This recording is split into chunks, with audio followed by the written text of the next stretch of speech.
This is how I made a Tot Waffle brunch burger. Yeah, a Tot Waffle. What we're gonna do is we're gonna toss in some tots with some cheddar cheese and some spices. We're gonna mash it all up into a nice little mix and smash it into a waffle iron to become the sexy Tot Waffle buns. Yeah, a Tot Waffle.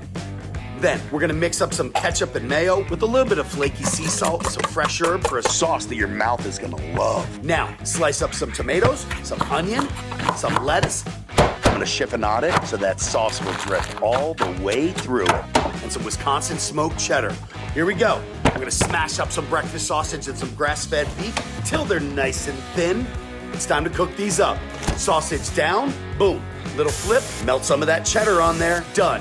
Burger down, a little flip, you can never have enough cheddar, done. And of course, we can't have a brunch burger without a beautiful fried egg with extra butter. Plating time, Tot Waffle, aioli, lettuce, tomatoes, salt, pepper, onions, beef, sauce again, sausage, sauce again, that egg, and of course, our Tot Waffle. Look at this, baby. Oh, that's what I'm talking about. Seriously, it's pretty good.